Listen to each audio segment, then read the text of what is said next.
Welcome to the beautiful yet mendokusai world of Japanese culture. Most households have Buddhist priests chant sutras for their funerals and memorial services. Now, most families are not necessarily devoted Buddhists. It's just, that's the package. They probably did a Christian-style wedding when they got married.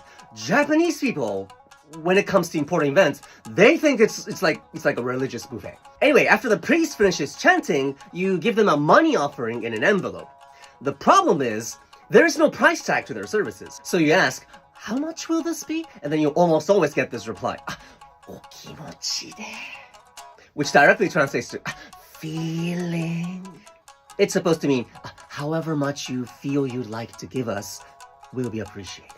Because temples are religious institutions. They can't charge you for their services. That's why they're not taxed. So you Google this, okimochi de soba. Soba means market price. And you get a whole table of the market price for your feeling for each kind of divine service. And we all pretend we didn't see that. That site doesn't even exist. We magically know the exact number of bills we're supposed to envelope because we're born with that knowledge. 美しく、そしてめんどくさい.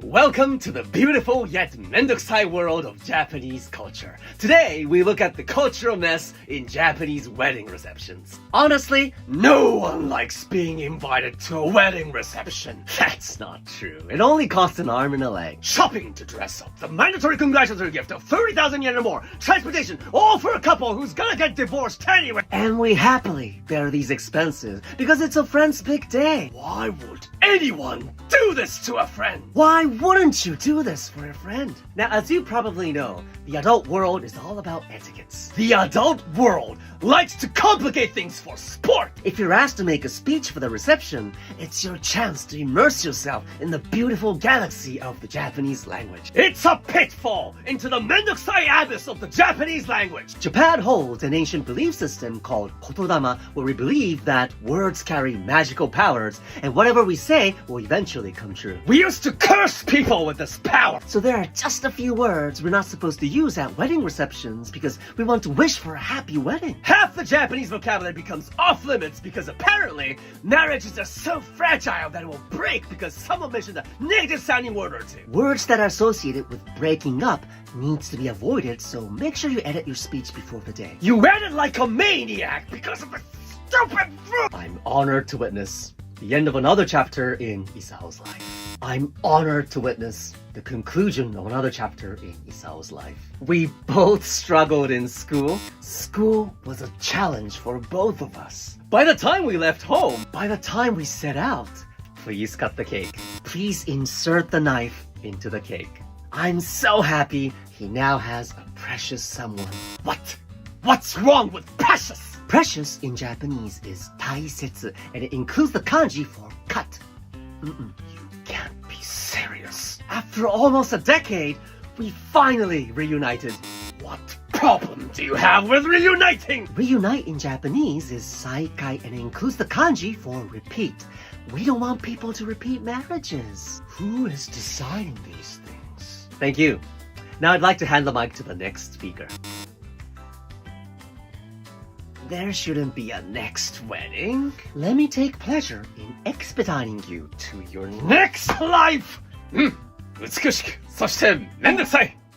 Why do Japanese people sit in this painful position? It's because it's designed to be painful. Seiza is the formal way to sit during tea ceremonies and funerals. It's said to have originated in tea rooms, and it was a way for samurai to show that they were not planning to kill the host. Not today. But after sitting on your heels for like 5 minutes, your legs grow numb because you deprive your calves of any blood flow. You won't be able to stand for a while, let alone attack the other person. And this was precisely the reason it became the formal way of sitting. It was in the mid-17th century when samurai started sitting in seiza position outside tea rooms, namely when they saw the Shogun. Now during this time, it'll only be a few decades since the Shogun had ended the age of bloodbath and attained peace. Until then, every feudal lord engaged in conspiracies, treachery, assassinations, and surprise attacks. So there's no trust between the shogunate and regional feudal lords. They might still try to overthrow the shogun. So the shogunate needed to drain power from these feudal lords. One thing they did was order them to come help to build the infrastructure of Edo City, the old name of Tokyo. Thank you for coming all the way from Kyushu, Clan Master of the Satsuma clan. My pleasure, representative of the shogunate. What we'd like you to do is irrigate this river you will never use. That looks like a 100-man job. How many men can we employ? Oh, however many you can afford. Huh. I'm not sure if I heard you correctly. So you'd like us to work on a construction project for infrastructure in your territory? Yes, with money from our pocket. I'm afraid so. Huh. Good thing I didn't have my whole military here today. So the shogunate knew that they were being the biggest in history. So during meetings with regional feudal lords, the shogunate asked the lords to sit in seiza position so that they wouldn't try to assassinate the shogun out of spite. Because he's really asking for it. Try standing after a 1-hour meeting. This is what will happen. Why do lost items come back in one piece in Japan? The reason is a mix of morality, kindness, social stability. Yes, but also partly of a funny, sad historical reason. During the samurai-ruled Edo period, which was when many of the modern Japanese values were shaped, face was everything for samurai. And obsessing over money was considered embarrassing, so they often spent money they didn't have because they didn't want to look stingy. For example, it was mandatory for samurai clans to relocate every year from their territory to Edo City, and the next year from Edo City to their territory, with hundreds and thousands of staff. Imagine how expensive arranging business trips and accommodation for that many people was. So many clans were constantly broke, but they didn't want to look stingy. They wanted to cut costs, but still make the processions look grand. So they hired part-timers to pose as their staff, and in the countryside where there were no onlookers, they had everyone power walk to shorten the trip as much as possible, and therefore cut costs. So when these kind of people are the ruling class, peasants became pretentious too. Rakugo is a traditional Japanese comedic storytelling art, and although it's exaggerated of course, there's a story from the Edo period that revolves around Japanese people's not wanting to be seen as stingy. A plasterer called Kintaro picks up a wallet one day. It includes a slip of paper with the owner's address and 3 ryo, which is around $900 in today's money. Without thinking twice, Kintaro delivers the wallet to the owner, who is a carpenter called Kichigoro. But instead of thanking Kintaro, Kichigoro yells at him. Are you saying I'm a stingy man who will keep money that left him once?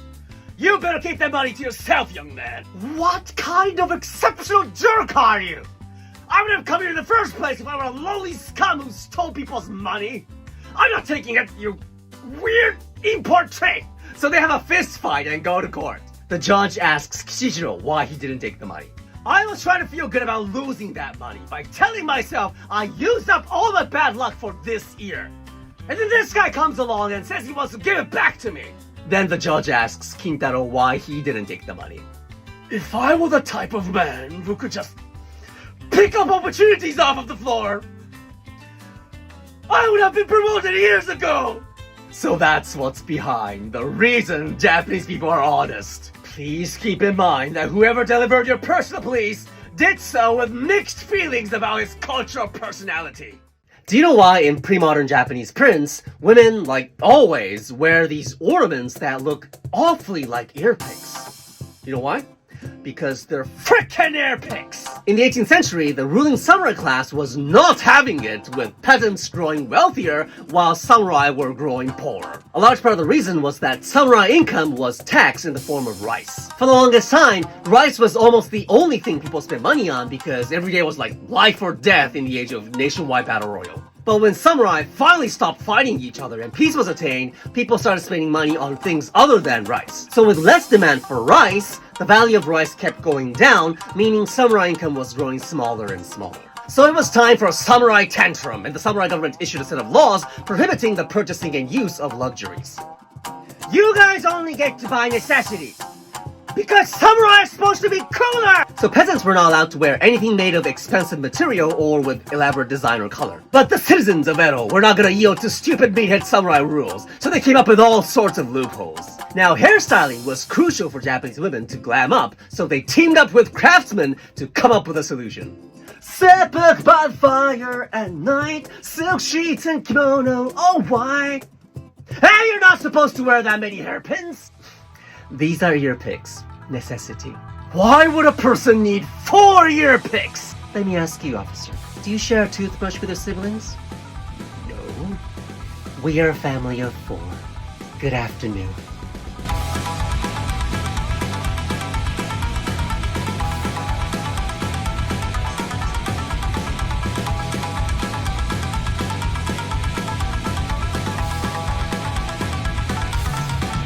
samurai and their swordsmanship and bushido.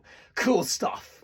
Cool stuff, but how'd you end up with that hair? This hairstyle, which is now called chonmage, actually had a practical reason. It all started around the 8th century when Japanese courts started adopting Chinese court culture and the formal attire included a crown. This is a formal crown and this is an informal hat. And court nobles thought that when your crown came off accidentally, it was as embarrassing as pulling your pants down in public. They even slept with their hats on, so they wanted to make sure it stayed put.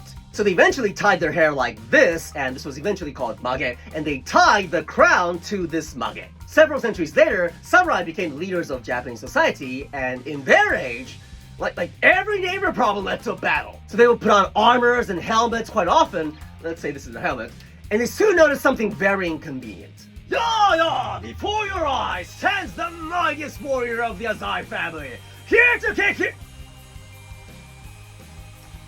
Here to kick your ass! Well, before that, please give me a second. What? Sorry.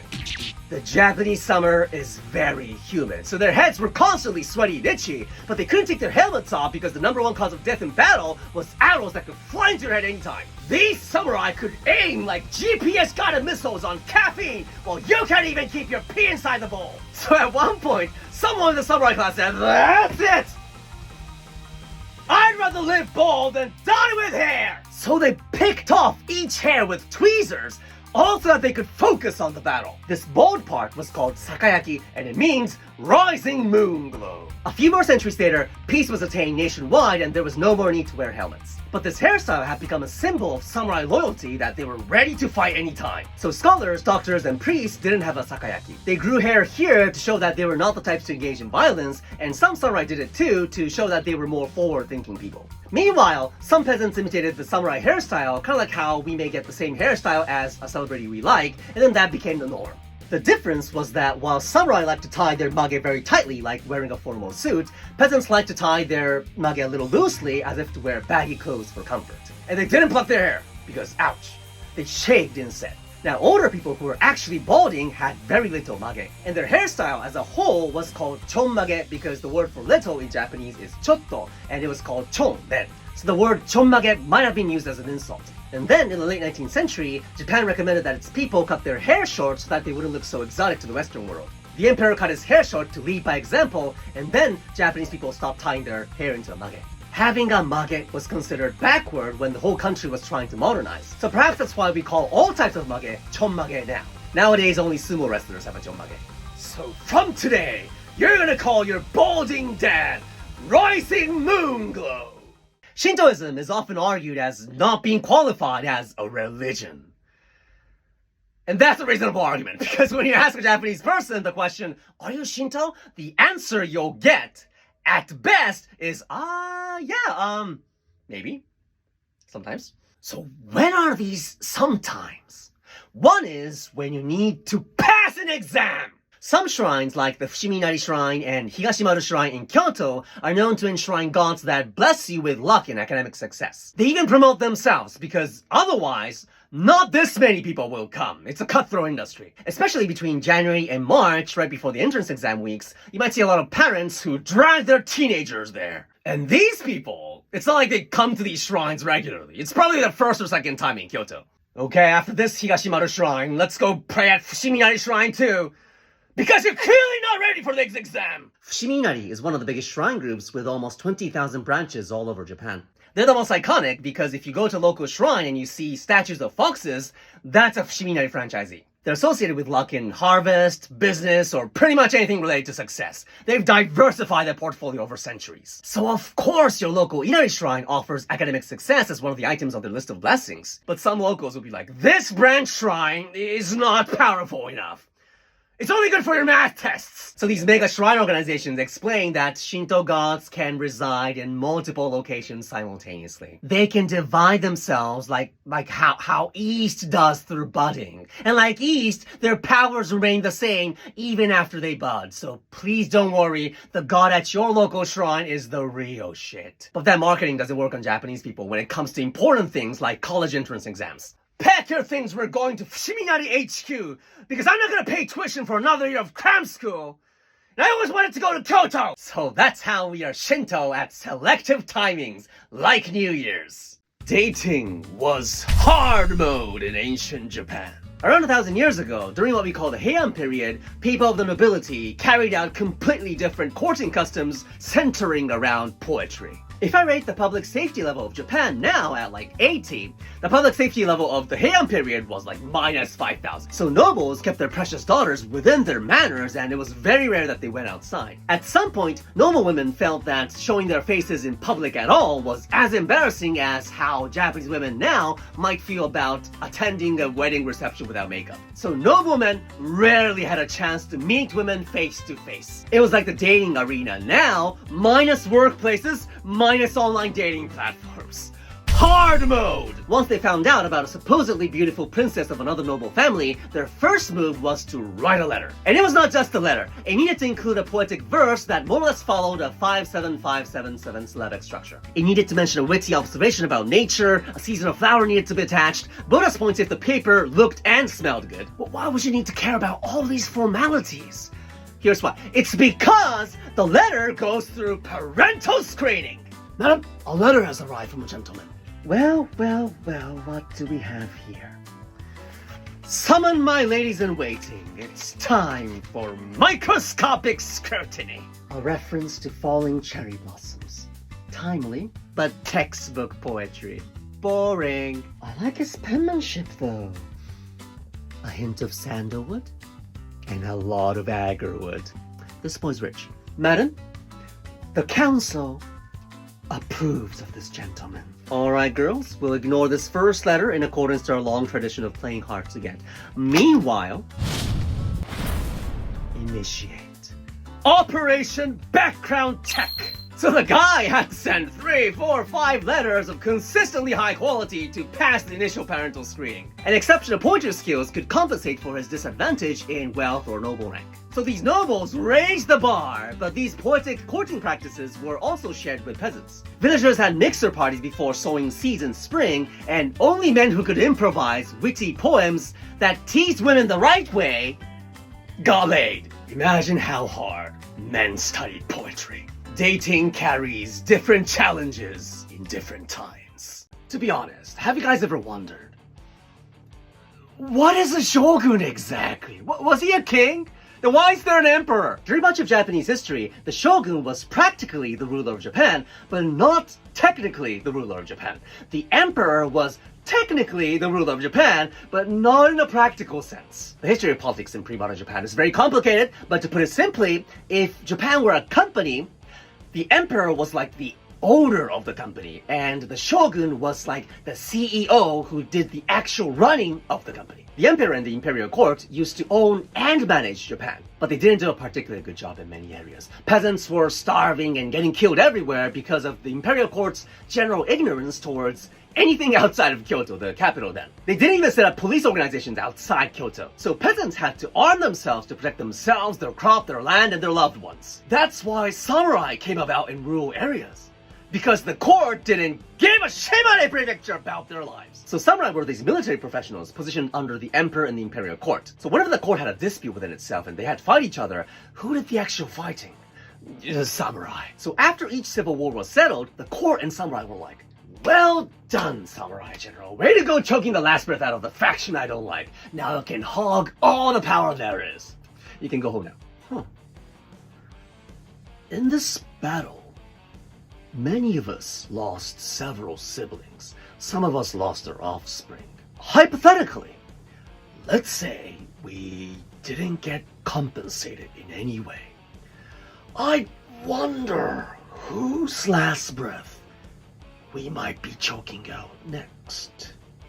So finally, in the 12th century, it was like the owner of Japan was coerced to give up his role as the CEO of Japan to the head of all samurai. He was given the title Sei Taishogun, which was traditionally a title for the military general, but in reality, he practically became the ruler of all of Japan. So the title Sei Taishogun, Shogun for short, came to be understood as the title for the CEO of Japan. The emperor and the imperial court system were kept alive as the owner of Japan, even though they didn't have much military, financial, or political power. That way, it was more convenient for the shoguns of the time because, no, it's not like I'm forcing everyone to obey me. I was appointed by the emperor. The rightful owner of the country is saying, I should call the shots. Not all my descendants are gonna be as charismatic as I, the founder of the shogunate. But they are rightfully shogun because they were appointed by the emperor. Yes, exactly, Takashi-kun, you get an A. There were 3 shogunates in the history of Japan, so I'm skipping a lot of details, but that is basically what the shogun was in pre-modern Japan, Takashi-kun, you get an A. There are so many beautiful stone gardens in Kyoto, and samurai love them too. You know why?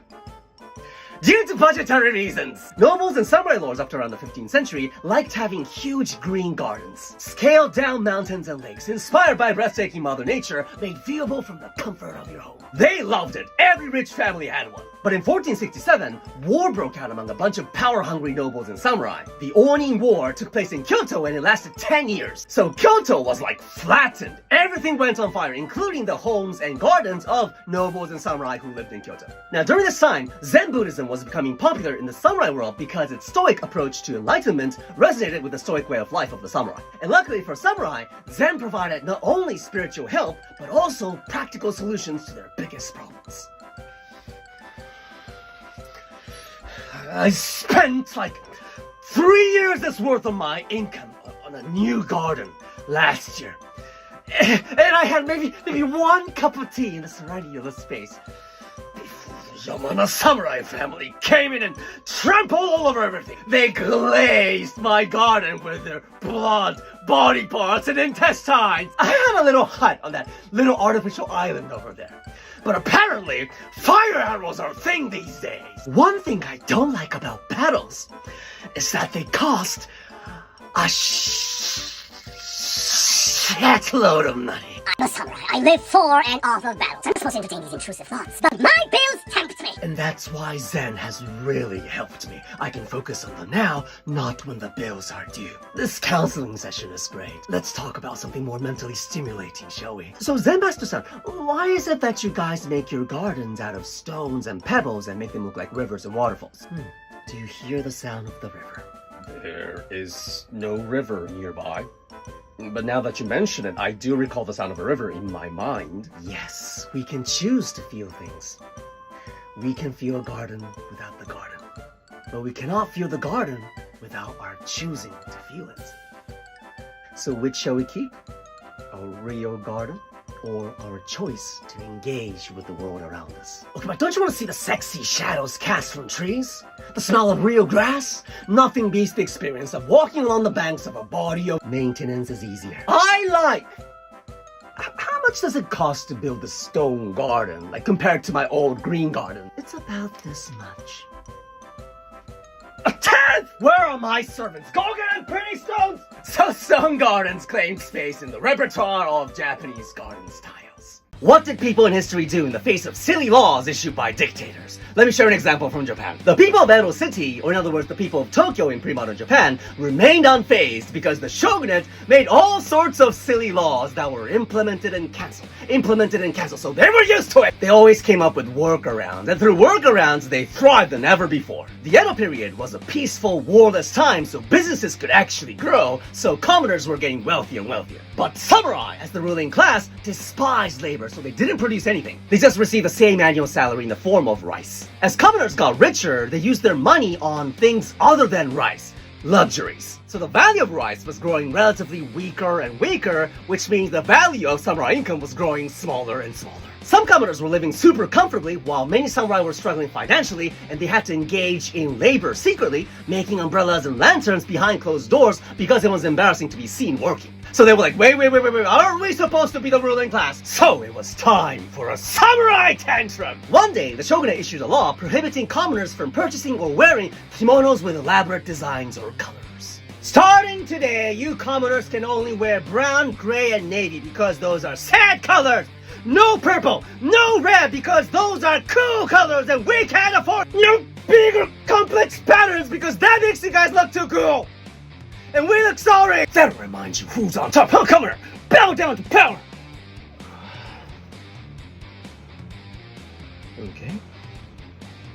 In response to the silly law, textile makers created 48 shades of navy, 48 shades of brown, 100 shades of gray. Fabrics that look patternless from a distance, but are intricately patterned up close. Kimonos that look dull on the outside, but hide extravagant linings on the inside. These workarounds within limitations brought about a culture that celebrates subtle self-expression. From limitations came innovation. And what happened to the shogunate? They made themselves irrelevant, and therefore they're gone. Meanwhile, the Japanese people's love of nuances still remains today. Humans are built to navigate through messes. Jizo statues and Kitsune-san statues all come with red bibs. Why? Clothing these statues is the kind of tradition that had become irreversible over time by the time everyone noticed. Like the graduation caps, they need to be square. It just feels weird any other way. That's the primary reason we still do it. But having said that, we can make speculations about the reason if we think about the symbolic meaning of red bibs. Clothing statues most likely started with these Buddhist Jizo statues. These are dubbed baby Buddha, and most of them were built for a bittersweet reason. In ancient to pre-modern Japan, child mortality was extremely high. People did not expect half their children to survive to be 7. That's why we celebrate Shichigo-san, to thank the gods for letting our children reach the milestone ages of 3 years old, 5 years old, and 7 years old. Shichigo-san means 7, 5, 3. But again, many children didn't make it, and it was believed that children who passed away before their parents were given forced labor in the afterworld. So people built Jizo statues because it was believed that these baby Buddhas saved children from the afterworld labor and lead them to nirvana. Parents pray for the children's well-being in the afterworld and place their favorite toy or food in front of the statue. And, you know, they probably had a bib without a use anymore, so they tied it around the Jizo statue. And many bibs were colored red because red was believed to have powers to repel evil spirits. That's why shrine gates are red. So that shouldn't be too far from how the practice began with Jizo statues. But then why do Kitsune-san statues at Shinto shrines get the same thing? Again, nobody knows exactly why, but many of these bibs are offerings from regular shrine goers. And throughout history, in Japanese people's minds, Buddhism, Shintoism, same. All higher beings above us. In our eyes, they're all great. Oh, Buddha! Respect. Amaterasu Okami. Oh, respect. Okay, so if Ojijo-san gets a red bib, Kitsune-san should get the same thing too. Wait, what about those mythical lion statues? Shouldn't they get a red bib too? Why didn't our ancestors think about that? Let's go. Where is it? It's there. Don't worry, Lion-san. We got you covered.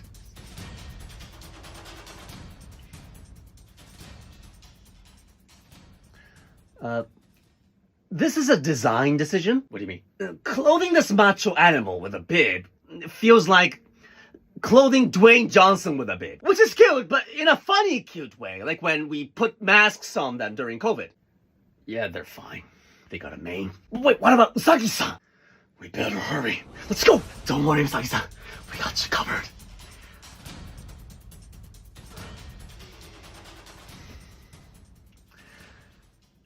This is overkill. They're already cute enough. If we cutify them any further, they will become Sanrio characters. And that is my guess as to why only Jizo statues and Kitsune-san statues got the bib. The first railway in Japan began running in the 1870s, and back then, a consensus on train matters had yet to be established. And due to a lack of a common understanding on what to do, what not to do, there were some crazy passenger stories from this time. Steam trains were the flying cars of today. Everyone wanted to try riding it, even though tickets still cost an arm and a leg. It's said that these trains were as jam-packed as rush hour trains now, and most of these passengers were super excited first-time riders. Now, as you may know, we take off our shoes when we come home, or enter someone else's house, or enter a very traditional Japanese restaurant. To be honest, there are times when we cannot tell if this is a no-shoes type of place or a with-shoes type of place, you know, when we come to a restaurant we have never been to, so we ask the staff. So this is what happened to the first Japanese people to ride the train. So this is technology. It's almost our turn. Wait, that guy got on with his shoes on. And this is obviously an enclosed vehicle. I mean, no one rides a litter with their shoes on. It'd be rude to bring in dirt from outside. I'm not proud about it, but I just stepped on fresh dog poop just an hour ago. But it's a Western-style vehicle. I hear Westerners go inside with their shoes on. I can't be. I'm taking my shoes off. Kids, take off your shoes. Let's show some courtesy to Western technology. So after the train left, there were a bunch of shoes left on the platform. Some of our close ancestors chose politeness over logic, and that's the Japanese spirit.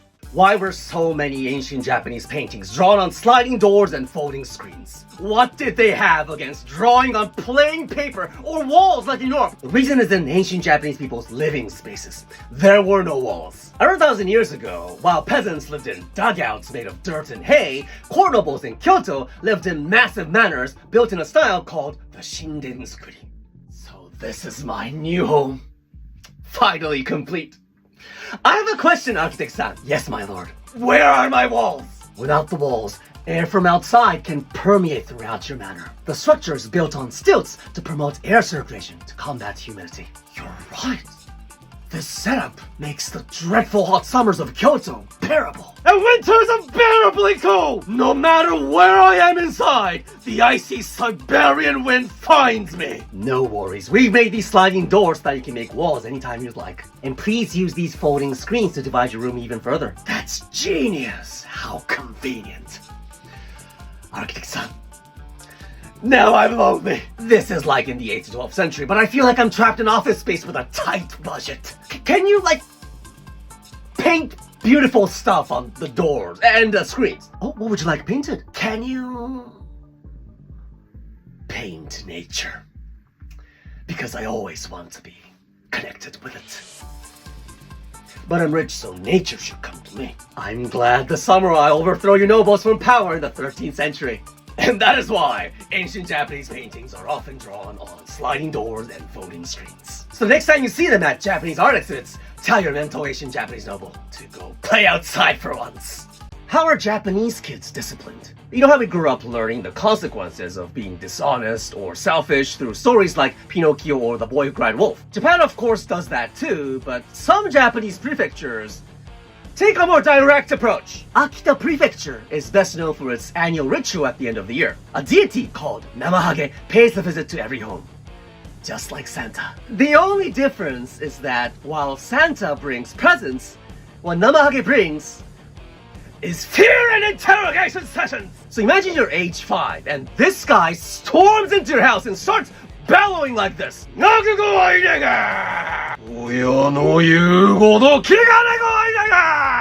are you gonna do? You're gonna cry.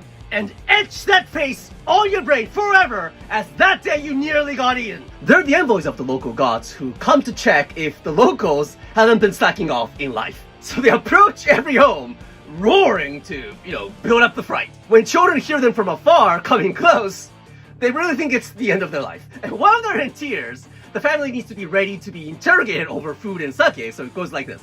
What are you going to get? Oh, welcome. Please have some sake. Oh, thank you so much. But this is my 13th cup tonight, so I'm just gonna have a little. But haven't been a drunkard all year! Only on Fridays. Do you get up early every morning to walk your toy poodle? Yes, I wake up at 7 every day. How old is she? She's 7 months old. I like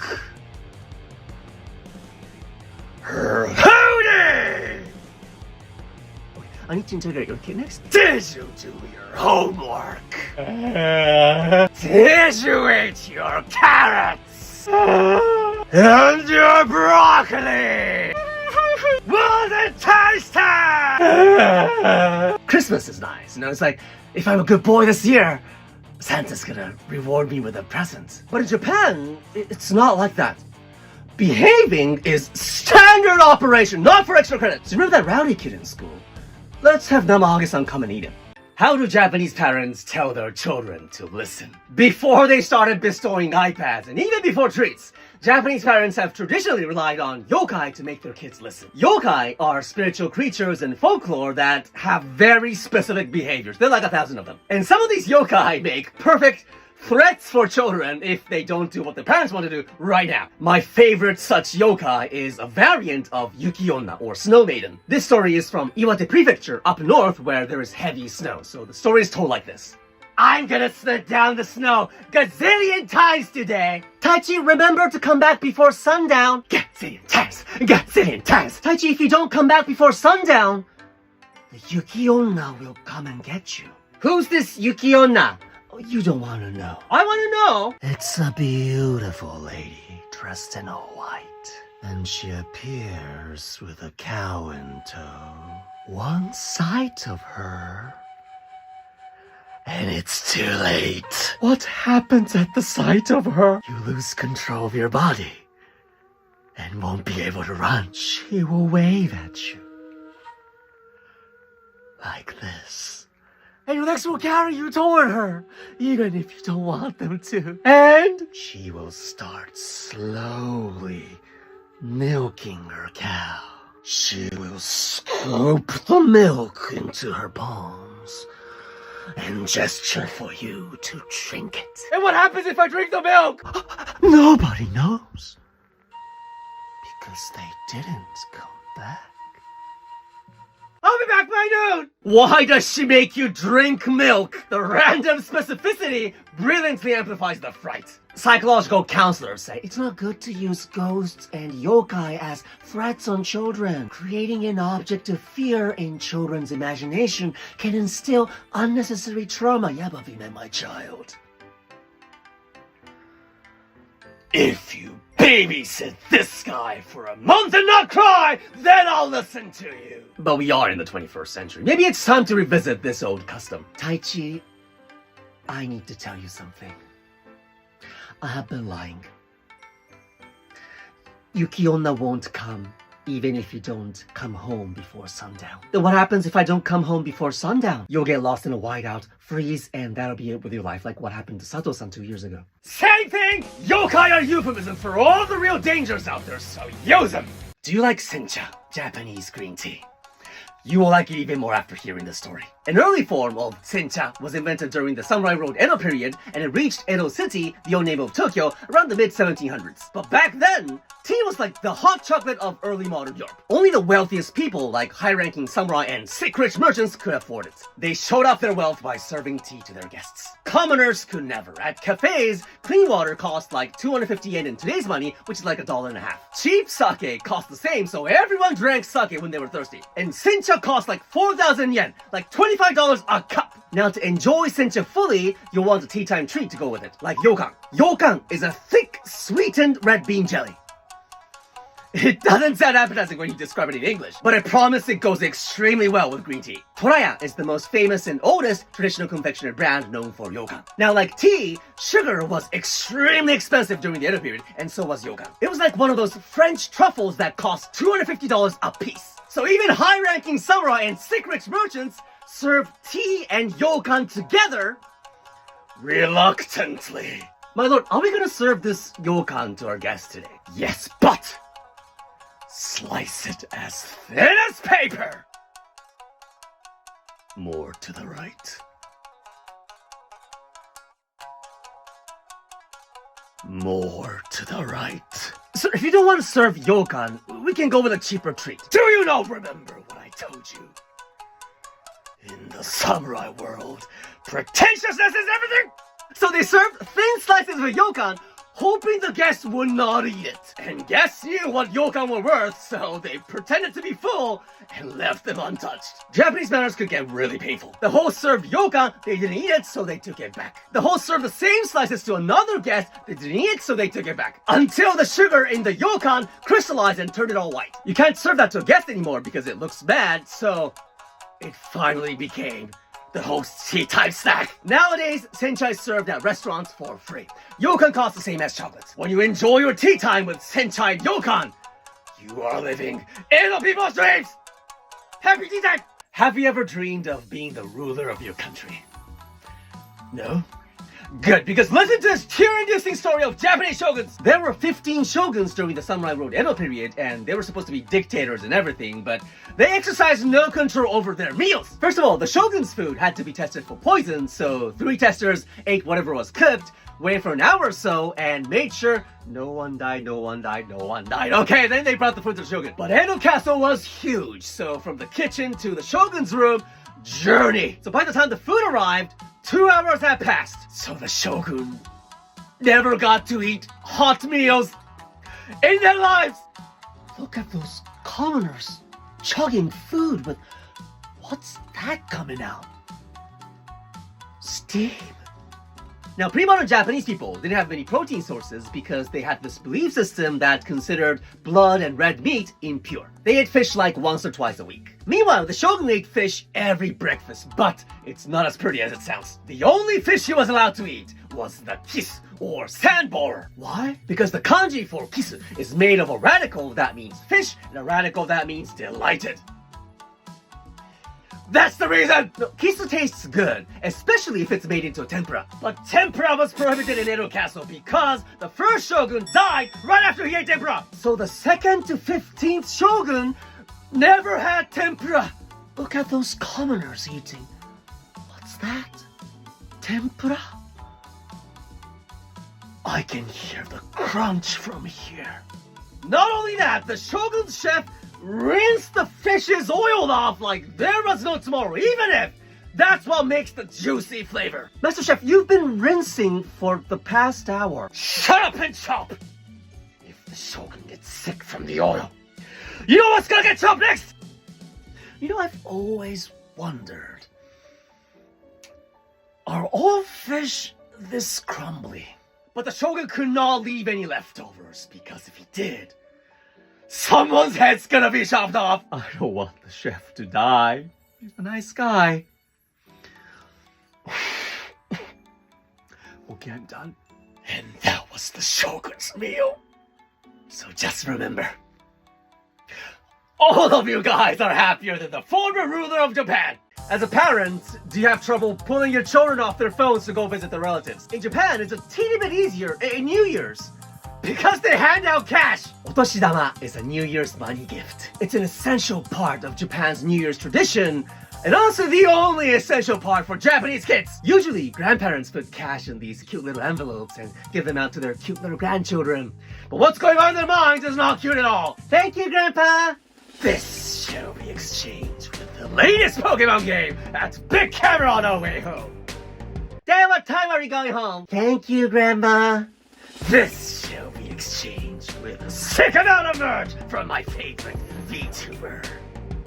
Mom, what time are you going home? Otoshidama was originally a spiritual ritual. At the beginning of the year, gods called Toshigami come down from the mountains to visit every home. They generally look like this. They bestow another year upon people by giving them a new tamashi, or soul, in the form of a rice cake. Rice cake was a food you only ate on special days because they weren't cheap in pre-modern Japan. So Otoshidama used to be rice cake. But modern Japanese children, at one point they were like, "Hi, Sachiko-chan, otoshidama desu yo."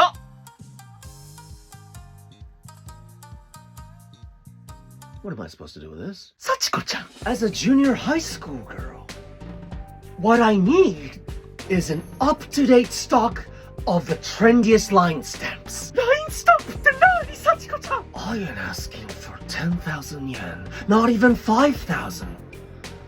Just a couple thousand yen of cash, and I'll have enough stamps to fit in the right group, and you're trying to get me carbs!